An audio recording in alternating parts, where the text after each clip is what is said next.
Well, there are so many benefits associated with kids playing sports, but as the spring season gets underway, parents also need to be aware of the dangers of concussions. Yeah, concussions are a common type of sports injury, and while they are usually not life-threatening, they can really be serious. Consumer Reports has a look, tells you what to look out for and what to do if your child gets hurt. 15-year-old Emily Penner is thrilled to be playing basketball again. Emily got a serious concussion during a practice in February of 2016, and she went through months of physical therapy before fully regaining her balance.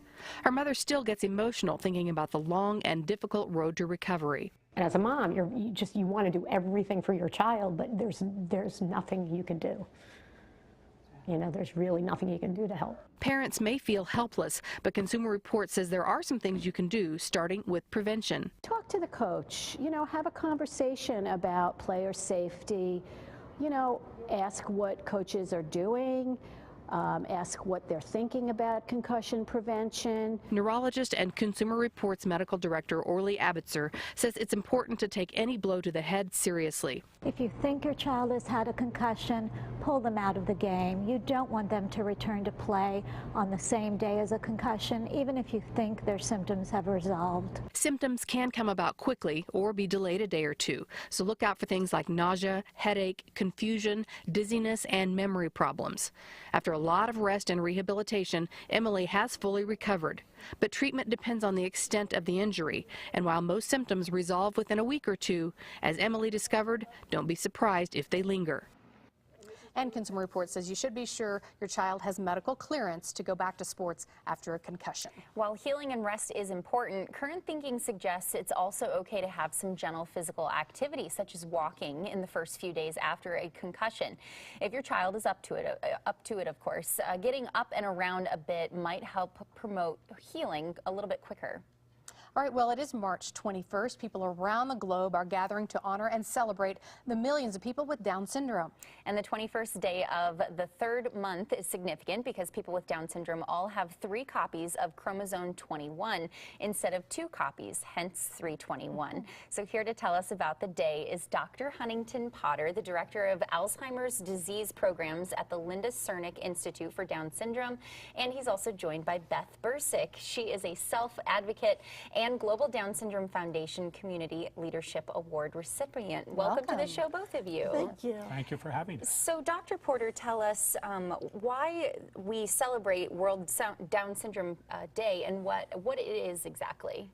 Well, today, of course, is March 21st. As you said, people with Down syndrome have 3 copies instead of 2 of chromosome number 21.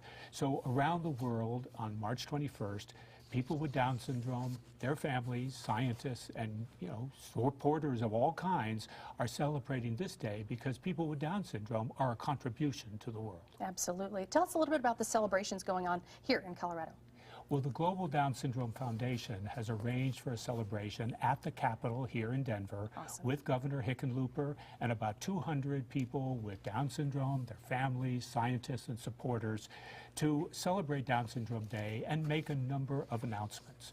Perhaps the most important is that $1 million from the Global Down Syndrome Foundation is being used to support 8 scientists from around Colorado studying Alzheimer's disease. Wow. And that will be announced today. It's a yearly event since 2013, and a total of $8 million has been given for this special research. Wow. And why is research for Down syndrome so important?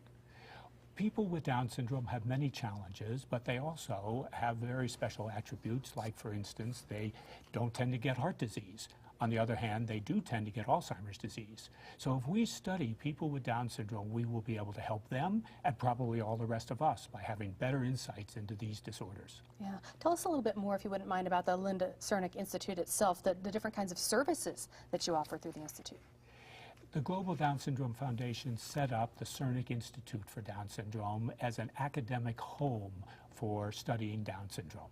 It's mostly a research institute. We have scientists and scientist helpers who study Down syndrome and all the aspects of Down syndrome, for instance, Alzheimer's disease. Awesome. Well, Beth, we want to turn a question to you right now. So what would you like people out there to know about people that do have Down syndrome and how you guys are celebrating today? I want to know me and see what I can do.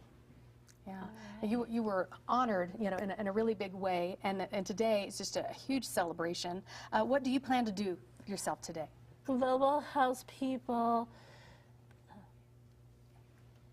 To really to celebrate know me yeah. and help others.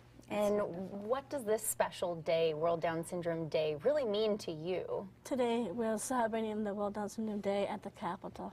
Oh, fun. And you'll be down there? Yes, I am.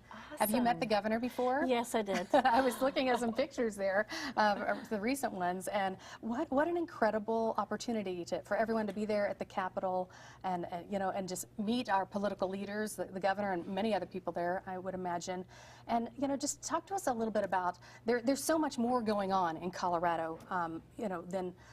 You know, in so many ways people can get involved with global Down syndrome. Talk to us a little bit about that, Dr. Potter.